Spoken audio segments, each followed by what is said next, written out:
नमस्कार, आप देख रहे हैं एनबीटी ऑनलाइन और मैं हूं आसिफ इकबाल। गीतिका शर्मा सुसाइड केस में हरियाणा के पूर्व मंत्री गोपाल गोयल कांडा को दिल्ली की अदालत ने बरी कर दिया है। 11 साल बाद आए कोर्ट के फैसले से गोपाल कांडा को सियासी तौर पर फिलहाल संकट नहीं दिख रहा है। सजा होती तो उनकी विधायकी पर खतरा था।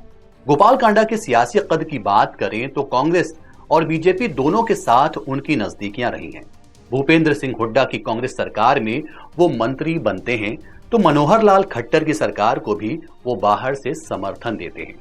आखिर गोपाल कांडा की पॉलिटिक्स क्या है, आपको बताते हैं। गोपाल कांडा ने हरियाणा लोकहित पार्टी के नाम से अपना सियासी दल बना रखा है। 2019 के विधानसभा चुनाव में कांडा ने सिरसा विधानसभा सीट से अपनी पार्टी के टिकट से जीत दर्ज की थी। हरियाणा विधानसभा चुनाव के नतीजों में किसी को बहुमत नहीं मिलता दिख रहा था और बीजेपी सबसे बड़ी पार्टी के रूप में उभर रही थी। ऐसे में कांडा ने बिना शर्त बीजेपी को समर्थन का ऐलान किया था। बीजेपी को 40 सीटें ही मिली थी और ऐसे में एक एक विधायक का समर्थन पार्टी के लिए अहम था। यही नहीं, गोपाल कांडा ने 2022 के राज्यसभा चुनाव में कार्तिकेय शर्मा की जीत का रास्ता भी खोला था। कांडा ने निर्दलीय कैंडिडेट कार्तिकेय को समर्थन दिया था। बीजेपी भी कांग्रेस के दिग्गज अजय माकन को पटखनी देने के लिए कार्तिकेय शर्मा का समर्थन कर रही थी।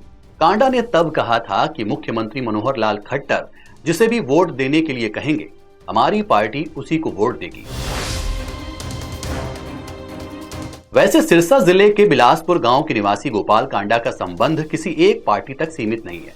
कभी चप्पल तो कभी जूता फैक्ट्री। रेडियो रिपेयरिंग के धंधे में हाथ आजमाने के बाद कांडा रियल एस्टेट के कारोबार में 90 के दशक के आखिरी सालों में उतरे। इस दौरान उनके सियासी दलों से संपर्क बन गए। हिसार से गुरुग्राम तक कारोबार फैला तो कांडा का रसूख और बढ़ता गया। इसी बीच 2008 में कांडा के ठिकानों पर इनकम टैक्स छापे पड़े।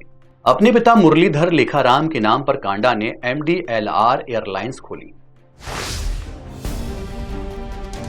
2009 में गोपाल कांडा की सियासत चमकी। जब इंडियन नेशनल लोकदल ने कांडा को टिकट नहीं दिया तो वो सिरसा सीट से निर्दलीय उतरे और 6,500 वोटों से चुनाव जीत लिया। कांग्रेस को 90 में से 40 सीटें मिली थीं। ऐसे में कांडा किंग मेकर बन गए। भूपेंद्र सिंह हुड्डा ने कांडा को अपने खेमे में कर लिया। हुड्डा सीएम बने और कांडा को हरियाणा का गृह राज्य मंत्री बना दिया गया। यही नहीं, कांडा को शहरी निकाय, उद्योग और वाणिज्य जैसे विभाग भी मिले। 3 साल बाद कांडा की सियासत पलटी खाई और एयर होस्टेस गीतिका शर्मा सुसाइड केस में वो घिर गए। सुसाइड केस में गीतिका ने आरोप लगाया कि कांडा के अत्याचारों से तंग आकर उसने खुदकुशी की है।